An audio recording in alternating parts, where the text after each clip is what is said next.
Good morning. My name is Benjamin Gadan, Deputy Director of the Wilson Center's Latin American Program. Welcome to today's conversation, Lonely at the Barricades, How to Strengthen the Global Defense of Democracy. This is a collaboration between our Asia program, Africa program, Global Europe program, and Latin American program. Today's dialogue takes place amid a long-standing and troubling rise in authoritarianism. According to Freedom House's influential rankings, less than 20% of the global population now lives in a country classified as free. Latin America, the region I know best, used to be a democracy success story. Today, three countries, Cuba, Nicaragua, and Venezuela, are repressive dictatorships. In other Latin American nations, such as El Salvador, elected leaders are bulldozing checks and balances and silencing civil society. Only 49% of Latin Americans today support democracy, down from 63% just a decade ago, according to the latest Latino Barometro polling. This is, of course, not merely a Latin America problem. Just yesterday in Northeast Africa, Sudanese security forces fired tear gas to disperse tens of thousands of protesters in Khartoum, who had been demonstrating against the military rule reimposed after a coup in October had smothered the country's transition to democracy. In Southeast Asia, Myanmar's Aung San Suu Kyi, deposed by the armed forces in February, is now on trial for a range of dubious charges. At 76 years old, she faces 102 years in prison. China, after trampling political freedoms in Hong Kong, threatens to do the same in Taiwan. In the Middle East, the Arab Spring is a distant memory, and much of the region is still led by kings and strongmen. Even Tunisia, a rare triumph for pro-democracy advocates, is now mired in a constitutional crisis. The European Union, traditionally on the front lines of the fight against authoritarianism, is tied up in knots over democratic backsliding in two member states, Hungary and Poland. The United States, traditionally a beacon of democracy, has of late fallen, quote, victim to authoritarian tendencies, according to the latest Global State of Democracy report from the International Institute for Democracy and Electoral Assistance. It would be tempting to pin all of this on the pandemic, but this trend long predated COVID-19. Freedom House has recorded an annual decline in global freedom for 15 years in a row. It would also be tempting for us only to focus on the problem rather than potential remedies. After all, it isn't always easy to define democracy, measure a democracy's performance, or coordinate and energize international democracy promotion, while also reluctantly acknowledging a frequent necessity to collaborate with undemocratic regimes. But since the Biden administration was brave enough to convene a summit for democracy to find solutions to this critical global challenge and forge new international cooperation, we thought we would play our part. Today, the Wilson Center releases a report that offers fresh ideas to summit participants. In particular, our authors emphasize the importance of strengthening the multilateral institutions that have committed to promoting democracy in the Americas, Africa, Asia, and Europe. You can find our Lonely at the Barricades report on our website, wilsoncenter.org. Today, this morning's dialogue also aims to support the Democracy Summit and its important objectives. We will begin with introductory remarks from Alison Lombardo, a Deputy Assistant Secretary for International Organization Affairs at the State Department and a former Director for African Affairs on the National Security Council staff, and a former Senior Advisor at USAID for Africa and Latin America.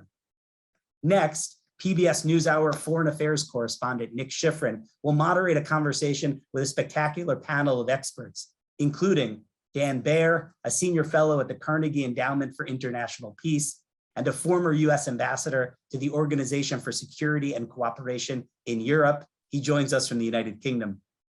Helen Kezia Nwaha, Executive Director of the Women's International Peace Center, joins us from Uganda. Miriam Kornblith, the Senior Director for Latin America and the Caribbean at the National Endowment for Democracy, and a former Vice President of Venezuela's National Electoral Council, joins us from Washington. And finally, Vincent Chow, a former Director of the Political Division at the Taipei Economic and Cultural Representative Office, known as TECRO in the United States, joins us from Taipei, Taiwan. Thank you all for being a part of this important conversation. I encourage you again to find our Lonely at the Barricades report for more insights in advance of the Summit for Democracy and to continue the conversation about how best to defend democratic institutions and slow the spread of authoritarianism globally. With that, I look forward to your remarks. Allison, thank you so much for being a part of this conversation. Great. Thanks so much, Ben, and good morning or good afternoon, everyone. Thank you for your time today, and thank you to the Wilson Center for organizing this important discussion. As you mentioned, the Biden-Harris administration is committed to centering democracy and human rights in our foreign policy, and I'm excited that we're discussing today how we can do this in multilateral institutions, both at the regional and global level. At the global level, I wanted to highlight that the United States' efforts to re-engage and then seek membership on the Human Rights Council, the world's premier human rights body, is one way that this administration has made clear that we believe multilateral institutions play a vital role in the promotion and protection of democracy and respect for human rights and fundamental freedoms. We believe that when it works well, the Human Rights Council shines a spotlight on countries with the worst human rights records and serves as a forum for those fighting injustice and tyranny. Now that we are elected to serve on the Council for the 3-year period beginning this January, we are even more cognizant of the United States' responsibility to strengthen the Council and our other multilateral institutions that play a crucial role in promoting and defending democratic values. As Ben rightly outlined, the world has seen a sustained democratic recession for over a decade. I can give a myriad of examples, but we see civil society under attack, human rights defenders, especially environmental human rights defenders, under attack, attacks on judicial independence and free and independent media, corruption that has threatened nascent democracies, well-established democracies, lacking public confidence in responsive and effective governance. That's not to mention what we see in the news every day, including threats to the enjoyment of human rights by repressive governments, enduring inequities across the globe, violent conflicts, endemic corruption, discrimination and bias, and of course, the climate crisis. As Ben mentioned, even at home in the United States, we are confronting and reflecting on a number of serious challenges to our democracy, including political polarization, disinformation and misinformation, deep inequities between Americans, including racial inequity, discrimination and disenfranchisement, as well as low levels of trust in government. And even as we acknowledge and confront these challenges at home, we see new trends, including the way that this undemocratic trends has creeped across borders. Open society are being exploited and manipulated by closed ones, and human rights defenders are being followed and attacked even once they have fled their own countries. And we see these negative trends play out in multilateral fora as international norms and democratic norms are challenged. Bad actors can abuse the multilateral system to stifle dissenting voices, working together to push autocratic ideals and subvert the democratic values with coercive diplomacy.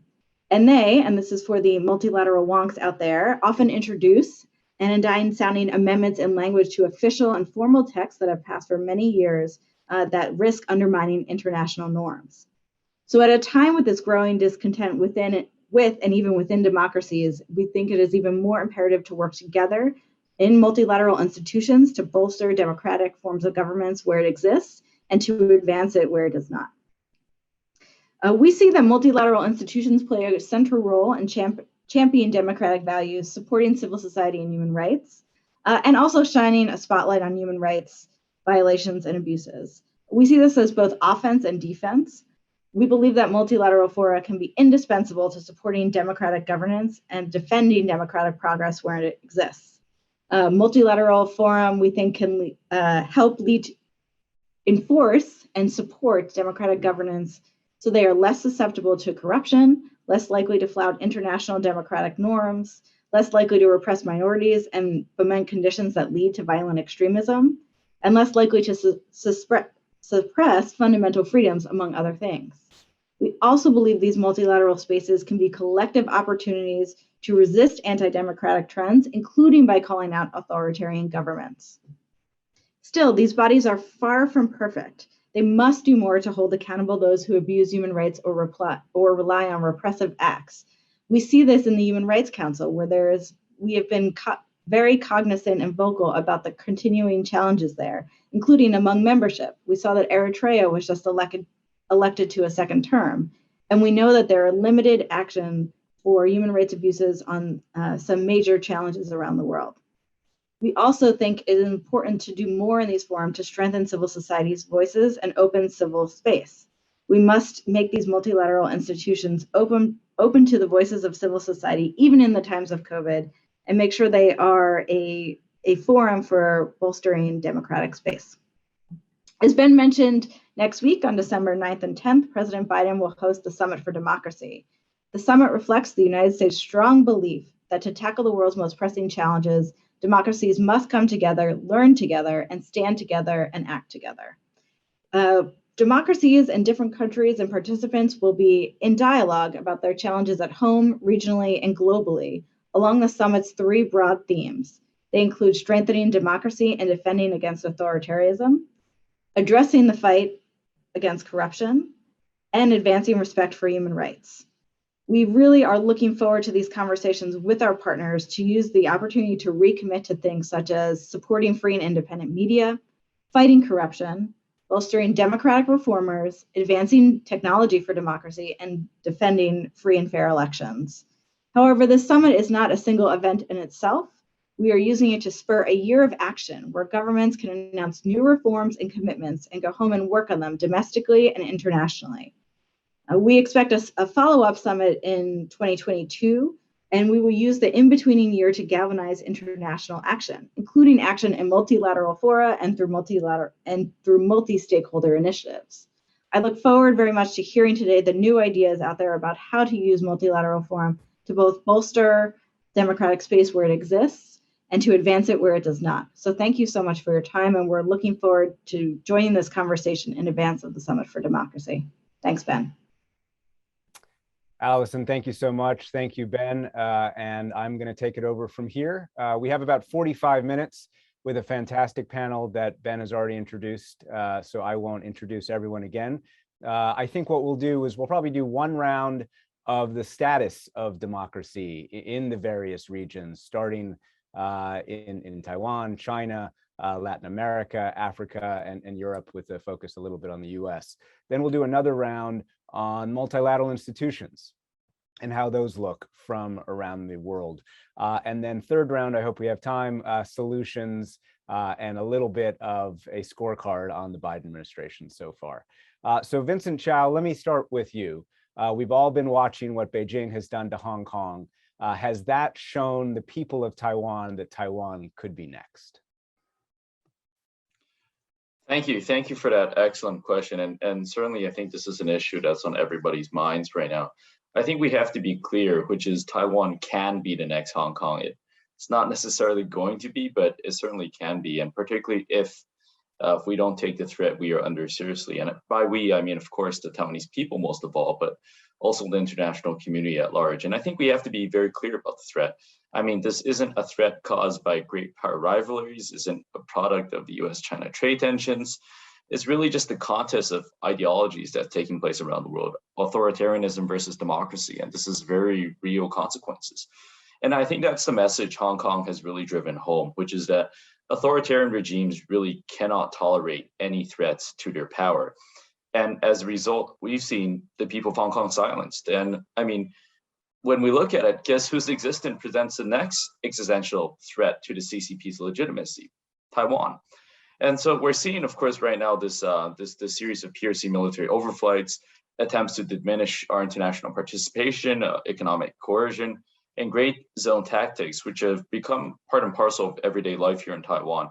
You know, with the military part, I think that's created a growing sense of urgency, but we also have a better understanding of how to ensure Taiwan's defense. So I think, you know, there's close cooperation right now between the Taiwan and US on asymmetric capabilities, focusing on like mobile, agile, dispensable missile systems, as well as other assets. But I think the issue is the gray zone tactics, which are much, much harder to quantify and qualify. And they involve systemic risks to undermine our government institutions, promote false narratives, and sow doubt in our democracy.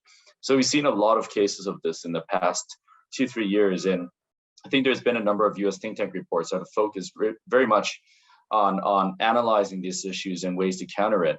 So I think, you know, gray zone tactics relates directly to what we're talking about today, which is the importance of countries and democracies working together. I mean, I cannot overemphasize the importance of countries being able to sit down, share experiences, share best practices, and share information most of all, just on information that countries are facing in their societies, whether it's in Taiwan, Australia, European countries, and others. And I think there's tremendous value and having that sort of discussion. So I hope and expect this sort of discussion will take place during the summit.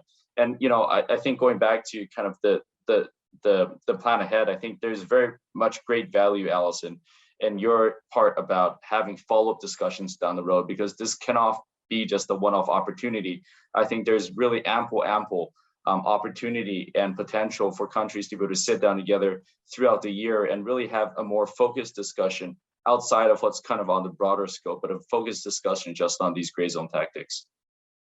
So we'll certainly get to what the U.S. is doing and the summit and talk about what could or might not come from that. Let's keep going on what the realities are of democratic backsliding. Miriam Cornbluth, let me turn to you. Where in Latin America we're seeing less gray zone tactics, but that same point that Vincent just made: systemic attacks on the people who authoritarians believe are their targets, most notably Daniel Ortega in Nicaragua and your own country in Venezuela. So talk about that challenge as you see it. Sure, thank you. Yeah, well, as Ben already provided a very good introduction to what's happening in Latin America. Unfortunately, throughout this century, we have seen, significant backsliding and over decay in terms of democracy, especially in the case of Venezuela and Nicaragua. And we have an ongoing dictatorship in Cuba that has not opened up. So yes, that the typical tactics of these authoritarian regimes are to foster polarization, limit all sorts of freedoms, including freedom of association, expression, all sorts of basic civil and political rights. There is a significant decay in terms of human rights protections in these countries. In the case of Venezuela, we have seen an alarming rise of torture, something that had been banned. And that has led to the ICC, the International Criminal Court, to open an investigation, a formal investigation about crimes against humanity in Venezuela, which is it's something that it's totally inconceivable in a region that had really developed very strong political and societal institutions towards democracy. So it is experiencing a very severe backsliding. However, I think we all also have to highlight the fact that on the one hand, there are regional institutions that are playing a significant role, limited but significant. On the other hand, civil society in Latin America has grown in very meaningful ways. It continues to fight to sustain democracy, to defend all these rights that are systematically being attacked by these authoritarian governments. So there is a struggle. I wouldn't say that there's open space with no reaction in the region against these authoritarian trends. There is a significant struggle taking place in the region. No, and absolutely. I'm going to ask about the multilateral bodies as well as civil society moving forward. Just quickly, though, can you talk briefly about Honduras? We just saw an election there. Clearly, people there demanding a change. How do you see the results there fitting in with this backsliding democracy you just talked about? Well, we have to give a chance to the new government that was elected. Of course, the previous governments had performed very badly in terms of defending human rights, defending the rights of the people, providing progress to their citizens. It's only natural that voters in Honduras allowed to vote in a free and fair election chose a different option. And this is something we're seeing throughout the region. At this moment, we see a very clear anti-incumbent trend in the region, which doesn't necessarily mean that there's a left-wing trend or a right-wing trend. It's basically an anti-incumbent trend in the region. In those countries where elections are carried on in a free, fair, competitive, transparent fashion, people are expressing their views. In this case, I think the people in Honduras were very clearly and loudly expressed their desire for a change. It's up to the new government to perform at the level of the people's expectations. It's difficult. Honduras has critical structural difficulties, but I think it's a very I would say, important and I would say welcome development that there has been a significant, that will be a significant change and a hope, let's say, for a significant change in Honduras. Dan Baer, let's look at Europe. There has been, as Miriam looked at in Latin America, a little bit of an anti-incumbent sentiment, but also larger trends across the continent. We talk a lot about Poland and Hungary, but I know that the way you see it is kind of bigger. So I'll give you a big question. Is the group of people who are resisting the demands that liberalism places on all of us, is that group of people simply getting more vocal and more powerful across the continent? Yeah, I mean, I think it's unclear whether that group is growing, but I think the broader point here is that while we see in Poland and Hungary and Turkey a kind of pattern that is replicated in different ways, each of them with a unique story, but replicated in different ways in a number of backsliding democracies around the world and is not unique to democracies in Europe. I think one of the things that is kind of a level up at a 30,000-foot level that is even more concerning in some sense to the long term is that we see people actually challenging in advanced democracies the basic principles of liberalism. And I think the mainstreaming of political parties and political candidates in the world's most long-standing democracies, including our own, who are actually illiberal, who actually don't agree with the basic principles of liberalism, and the mainstreaming of that debate is incredibly dangerous. And I think that is part of what we're seeing, not only in Europe, but also in the United States. And obviously the announcement this week by Eric Zemmour of his candidacy for the French presidency is just the latest in a string of these in what I would call the kind of the world's oldest democracies. And obviously there was the UKIP party that now seems to have subsided somewhat in the UK and AfD in Germany, but there's a long-standing issue with these far-right figures in Europe challenging the basic tenets of liberalism. And talk briefly about Poland and Hungary. I mean, you identified them, I identified them. We all talk about them. You said they're unique, but talk briefly about how they are challenging the very core aspects of the European Union and the European experiment. Yeah, obviously, one of the challenges that we're seeing is whether or not the European Union can kind of live up to its aspirations in terms of enforcing the principles, the commitments to the universal principles that are at its foundation. And Poland and Hungary are, I guess, similar in some sense. Poland itself is the poster child for democratic reform in the sense that they took some really difficult decisions to make serious reforms in the late 90s and early 2000s. And Polish society saw the dividends of those reforms: enormous economic growth, obviously civil and political liberty, expanding civil and political liberties in the wake of the fall of the Iron Curtain. And now we see peace in Poland dismantling democratic institutions, notably the independent media and judiciary. And in Hungary, Orban himself was in many ways a poster child in the 90s. A lot of people, the people who have been working on this brief for 30 years remember the time when Orban was the great hope, a young liberal democratic leader. And the idea that he would grow up to become an evangelist of illiberalism would have seemed far-fetched. And so in both of those cases, I think there's not only reason for concern, given the ways in which both of those governments are violating core principles, but also the way that the places of hope for what was lost and what could have been, the way that places of hope have become places of deep concern. So what I want to do next, and hopefully Helen can come back and give us a lay of the land from her perspective. Let's talk about the regional bodies. Let's talk about multilateral institutions, and that will bring us toward the summit of democracy. So Miriam, you mentioned this a little bit, but I want you to go more into it. Organizations like the OAS, the Organization of American States, were created for the very purpose to defend and promote democracy. How are they doing these days? Well, I would say there's a mixed balance there. I think on the one hand, I mean, especially after Secretary General Luis Almagro took office, he has refocused the organization specifically towards what you just mentioned, regain this idea that the OAS is mainly an organization focused on defending and promoting democracy in the region, and has carried out, I would say, I mean, many significant efforts, especially to deal with these clearly backsliding situations such as, or clearly authoritarian situations such as the Venezuelan and the Nicaraguan.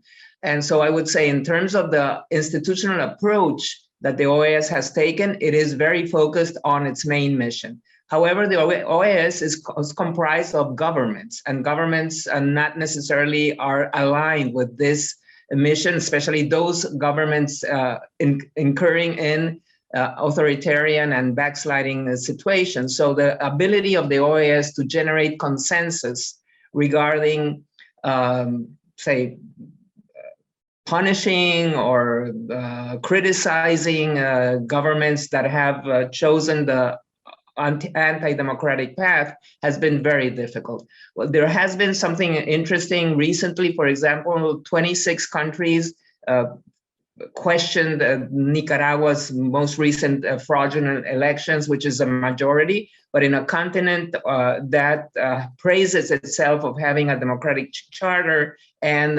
praises itself of having established democracy as the main regime for the whole region. It's sad to see that not all the countries condemn Nicaragua. So it is a difficult struggle, because obviously there is polarization in the region. There are governments, and not only governments, there are political players, there are individuals who are looking to impose anti-democratic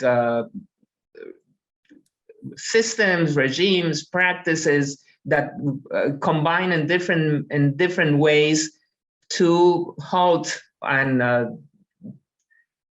change this democratic consensus that supposedly underlie the main regional bodies. And there's also the Inter-American Commission on Human Rights, which continues to be a very important regional body, a multilateral body that has had a very important role in defending human rights, bringing victims to the courts, expanding rights in the region, and upholding governments to preserve those and respect those human rights standards. It also faces difficulties from financial to institutional, but both I would say that both multilateral bodies have continue to have a very significant role in the region. Vincent, Beijing has done everything it can to try and make sure that Taiwan is not part of any regional or multilateral institution. Obviously, the United States has played a historic role in that, but these days, the US is working very hard with Taiwan to try and get Taiwan at least some kind of representation on these bodies. So do you think the US is doing enough? And explain why it's important for Taipei to have influence, to have a seat at the table at these organizations? Yeah, well, thanks for the question. I think it's worth thinking about just this issue backwards, which is, I mean, can Taiwan contribute, first of all, and then should Taiwan contribute? And in terms of can, I think it's quite obvious what we've seen during this COVID pandemic, how Taiwan, as a free and open democracy, actually successfully contained COVID not only once, but twice, actually, and did so without draconian lockdowns, without limits on personal freedom, without infringements on the law, and so forth. And so, you know, the narrative we've seen that CCP try to push is that authoritarianism is the best way to deal with situations like this, where it takes a whole society effort to come together and to solve problems. And Taiwan has proved them wrong. I mean, so I think, you know, just on that experience alone, I mean, nevertheless, never mind all the other issues we could share about, but just on that experience alone, that shows that yes, Taiwan should deserve a seat at the table, and yes, it can contribute. So, you know, back to the point about the US, I think what both Taiwan and the US have struggled with during past years is how do you overcome China's continued control and influence over international organizations, particularly within the UN system. So we've seen quite a lot of things take place over the past couple of years, all negative in a sense, where Taiwan has essentially been prevented from participating in the World Health Assembly, for example, where it was once an observer. We've seen significant backsliding to the degree where even our journalists and students going to the UN headquarters in New York are no longer accepted at all on the basis of their nationality. And so they're actually asked to show PRC identification, which for obvious reasons they cannot show.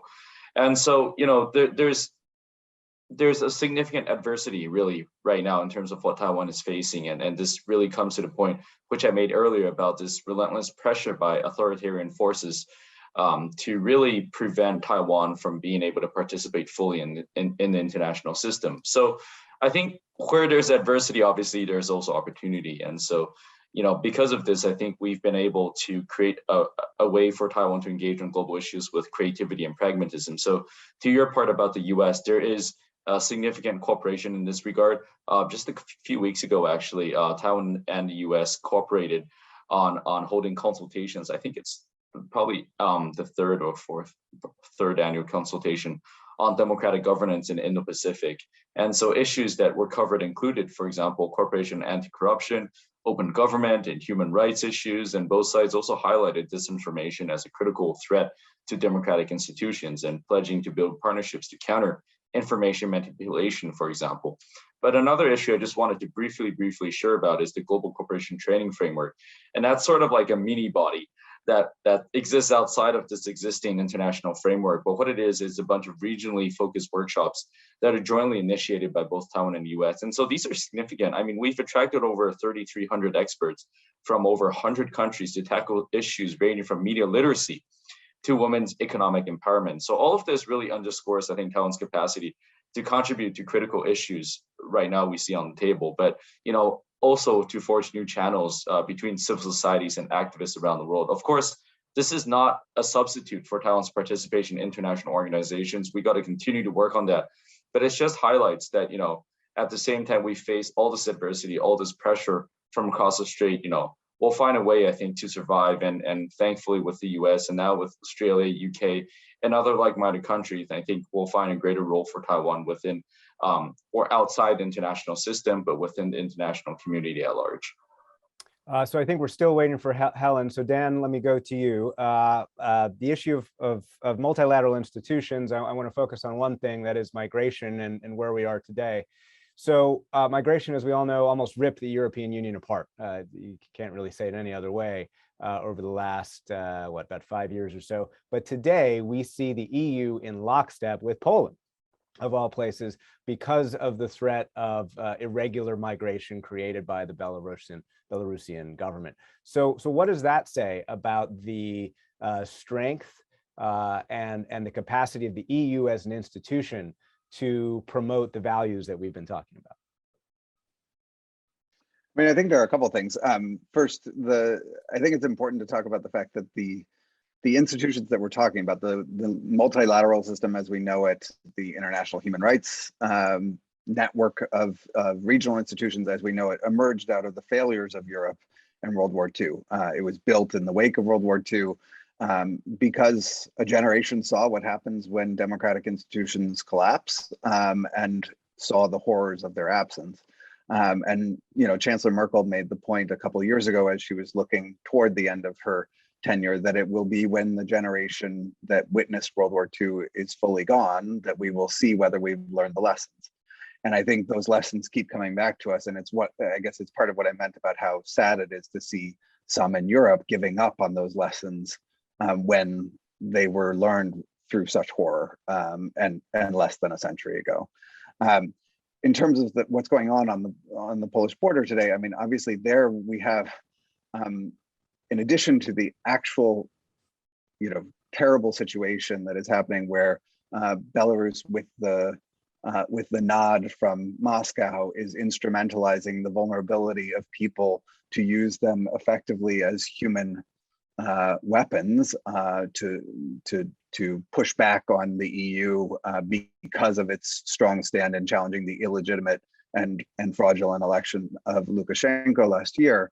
Belarus is using these people, instrumentalizing these people. It's also drawing a clear line of why Poland ought to think deeply and be committed to the institutions that are grounded in universal values, including NATO, including the EU, and that those are the institutions that are standing with Poland and trying to recognize the challenge that Poland faces from Belarus's actions. I will say that I think one of the things we're learning and that we ought to all be paying attention to on the border right now is just that the toolbox that we have is insufficient for a problem like this. You know, it's all well and good that NATO speaks strongly of its commitment to help Poland defend its borders, but the tools that NATO has as a military alliance are not actually the tools that are needed to deal with vulnerable migrants who are being encouraged to charge a border by you know, evil Belarusian border guards on the other side. Those aren't the right tools. And so I think one of the things that we see on the border and the tragic situation there, and obviously the reporting that's coming out of what's going on there is really essential to our understanding it, is that we democratic countries need to do more to think about the kind of toolbox that we need to confront security challenges of this century, because some of our tools are not appropriate to the challenges we face. Now that is actually a perfect segue to the summit, which we want to end with for the first last 20 minutes or so. But I think we've got Helen back, so I want to catch us up from her perspective as well. So Helen, if you can hear me, can you briefly go back to where we tried to start with you, which is what Antonio Guterres called the epidemic of coups, the backsliding that you're seeing in Africa, and then we'll talk about some of the other aspects. But talk about the backsliding that you're seeing in your region. Yeah, okay, thank you very much, Nick. I don't know if you can hear me now. We can hear you fine. I'm having to use my phone. Okay, thank you. So I did mention the countries that had coup this year in Africa, and just to say that a lot of countries in Africa are currently experiencing political instability. And what we are seeing is, you know, part of what Benjamin had mentioned at the beginning, more Africans live under fully or partially authoritarian states today than we have had at most points in the last 2 decades. Increasingly, we are seeing a large number of African heads of state that have moved to undermine term limits or rig the elections to remain in power. So elections have become a cause of violence in Africa, as we know. But also, we can't take away the fact that COVID-19 has also given the greater leverage, you know, providing further pretext for postponing elections like we have in Somalia and Ethiopia, and also restricting opposition figures like we have in Uganda and Tanzania, and of course, restricting and imposing restrictions on media across the continent. Political instability is manifesting into severe episodes of violence, as we are already seeing in Ethiopia, Mozambique, and Nigeria. So we see that citizens are also not just sitting and and watching all of these things happening. Citizens are resisting poor governance, but instead, what we see is military coups. As we saw in countries there, and this is showing high levels of reversals in democratic governance in Africa. And within all of this, we have weak political, economic, and social institutions, and very poor governance. We have a large number of young people in Africa who are not employed and who want to hold the state accountable. And this accountability is being registered by all means. Civil society organizations are working under very strict laws.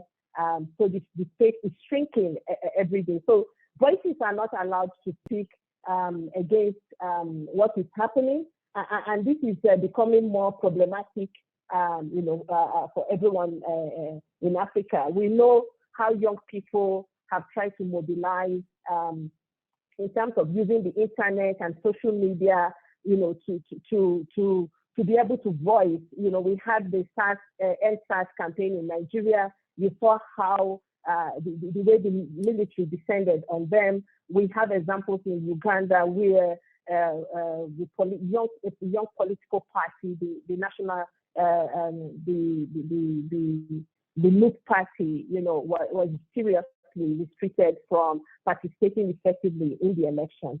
So we are seeing, different spaces that the state is using to cut down on people expressing, their feelings about governance and asking for governance that is more transparent, is more accountable, and that corruption is addressed.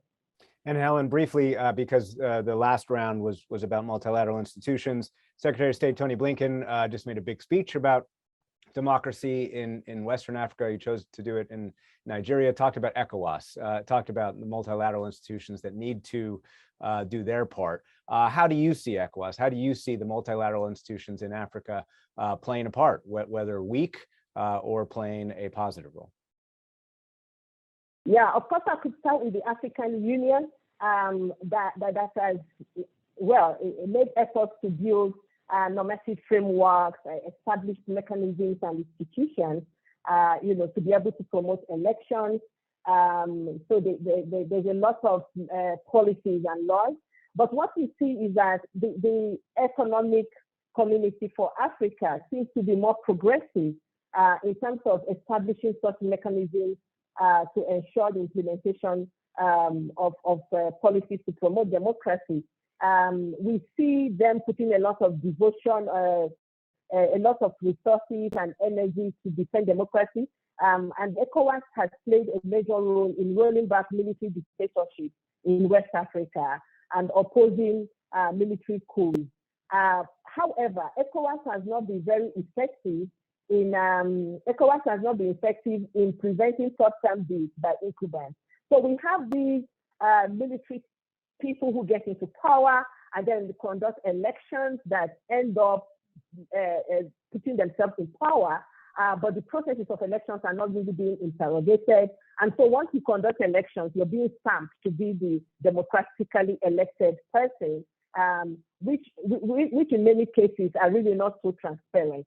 But when we get to the Southern African Development Community, they have actually also been so ineffective in addressing the excesses we are seeing in Zimbabwe, the Women's Party, the Economic Community for Central Africans. I think that region is tough with autocrats, while in the East African community, we're also not really seeing any relevant work that is being done by the East African community to promote democracy. So it's almost irrelevant in the region when it comes to promoting democracy.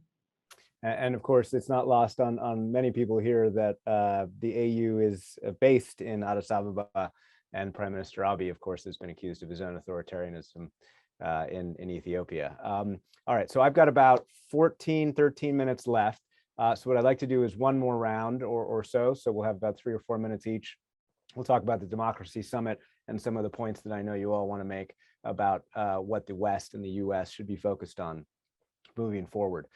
So Vincent, let me start with you and go back to a point that you made, that this is an ideological battle, and that is why the Democracy Summit is so important. Right. I think that's exactly it. And to the Democracy Summit itself, I think it was always our understanding that Taiwan, which is ranked by Freedom House as one of the world's leading democracies, would be invited and would be seen as an integral member of this community. So I think we're really pleased at how things have turned out, particularly with the invitation for Representative Xiao and Digital Minister Tang to take place. But I think for small democracies like ours, the key importance of the Democracy Forum is not being left to fend for ourselves in a changing global landscape.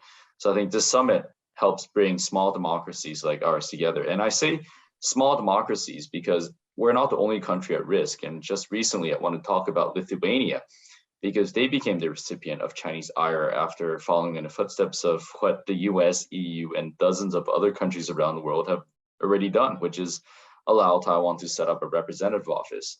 So because they allow Taiwan to set up a representative office, and they in turn also set one up in Taiwan, we saw, for example, the CCP's international mouthpiece, the Global Times, immediately said that Lithuania would, quote unquote, pay a price for its actions. It suggested that China will work together with Russia, of all countries, to punish Lithuania, and the PRC downgraded the status of their diplomatic representation. Well, its foreign ministry spokesman actually tried to accuse Lithuania of human rights abuses. So the entire situation would actually be quite comedic if it wasn't so serious.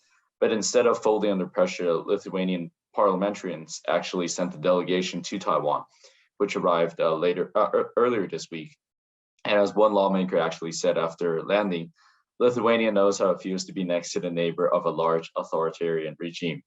So I think the case of Lithuania really shows that authoritarian regimes, whether it's China, whether it's Russia, whether it's many of these other countries around the world, they're gradually stepping up the pressure, even against mundane issues that would not have elicited more than a protest in the past. And so we see China and Russia flex their muscles against countries ranging from the Ukraine, I mean, just recently, to the Baltics, to here in Asia Pacific and South China Sea and so forth. And there seems to be more and more actions determined to show that might makes right in their perspectives. And so the threat really has manifested from a simple battle of ideologies to, real actual CCP warplanes and naval vessels engaging in exercises in Taiwan's vicinity. So the threat is really real and it's urgent. And so the one thing I think they have not realized, or either that or they have not come to grasp with, is that actions have consequences.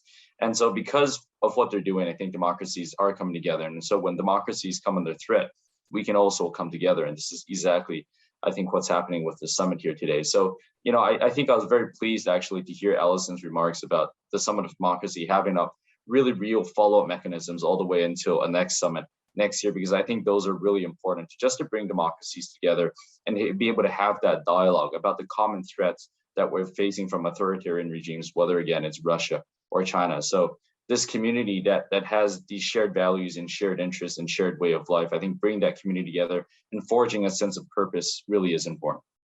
So Dan Baer, that is the argument for the summit, creating a sense of purpose, creating a shared sense of urgency. But are you also concerned that we'll all be a little bit disappointed with this kind of event?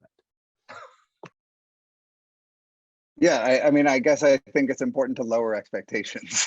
There's always going to be a trade-off between kind of the inclusivity of an event like this and the robustness of the agenda. Obviously, if there were only two parties at the table, you could probably go much deeper on a range of issues, and it's easier to find agreement on them. When you have over 100, we should understand that it's going to be a diverse group that's at the table. Obviously, it's a virtual event, civil society also participating, and I think I'm all for identifying as many action items as they can, but I think we should kind of, in some ways, lower expectations that this is going to be a finely tuned machine that's going to churn out outputs, or that it's going to save democracy. One summit was never going to do that, and I think some of the criticism I've seen has been a bit of a straw man-ish kind of criticism where, it's not going to save democracy. Okay, yeah, it never was going to. That was never going to be something that happened at a summit. That's up to all of us. And I think, there are three things that I think the summit does that I think are really important. One is that it acknowledges that we've moved from kind of a paradigm where people talked about advancing democracy to one in which we're talking about defending it. And that is a shift. Two, I think it reflects what is I've said before that I think Joe Biden is almost to a fault incapable of artifice. I take him entirely at his word when he says that he sees our world at an inflection point where the question is open about whether democratic or authoritarian models of governance will prevail. And he sees it as a crucial part of his legacy and of the challenge that he faces to help the United States, and indeed to the extent that the United States plays a leading role in the world, to help the world meet that challenge successfully. And so I think this is a reflection of a genuine commitment that is held by the US president. And third, I think, and this is also really important, part of what we are all doing is adjusting to the reality that the United States cannot defend democracy in the way that it did 30 years ago. We are no longer living in a unipolar moment, and the defense of democracy is a team sport. And I think this is Joe Biden assembling the team and not necessarily claiming to be the quarterback or the captain on every issue, but bringing together leaders and civil society from around the world to recognize that there are a range of challenges that democracies face, and that we are going to, as Vincent said, indeed, have to work together. And that means big democracies and small democracies from all corners of the world. Miriam Kornblith, as Dan says, is up to all of us. Expand on your point about civil society, how important that is across Latin America, and tell us how you see whether the summit can help.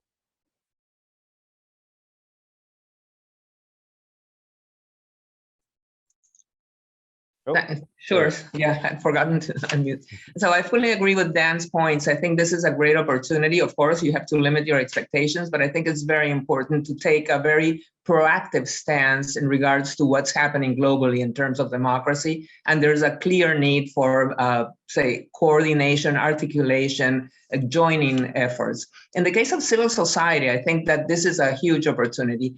Going back to the Latin America situation case, first of all, we see many governments embracing authoritarian practices, stances, and eroding democracy from within, from governments.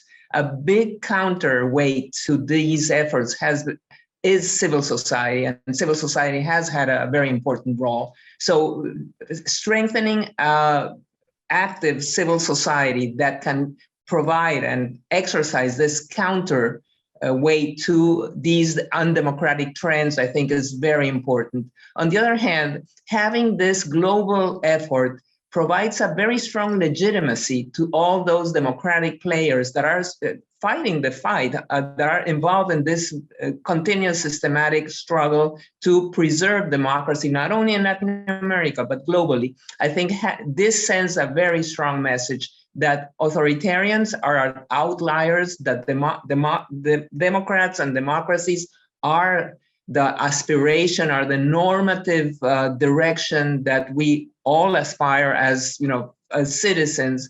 And having this support, this legitimacy, I think provides a very strong backing for all of those who are fighting. And while we have a strong architecture of institutions that provide democracy support, that are involved in democracy promotion, democracy assistance, that have been critical for sustaining the efforts of civil society globally, obviously also in Latin America. And I think one commitment that could and should come out of the summit is to continue supporting civil society in their struggle to preserve democracy. And civil society has proven to be very innovative, has pushed the boundaries of what we understand as democracy, is tackling emerging issues, for example, misinformation, disinformation, global warming. I mean, all these, and also pushing the boundaries in terms of rights for different often excluded populations. So I think this not only is important in terms of preserving what we understand as democracy, but also as providing support and resources to innovative approaches to defend and support democracy in Latin America and globally. And Helen, why don't you take us out? So innovative approaches. I think one thing that you want to see, I know, is specific investment in elections. So talk about how important that is. And how do you see the Summit of Democracy? Can it help?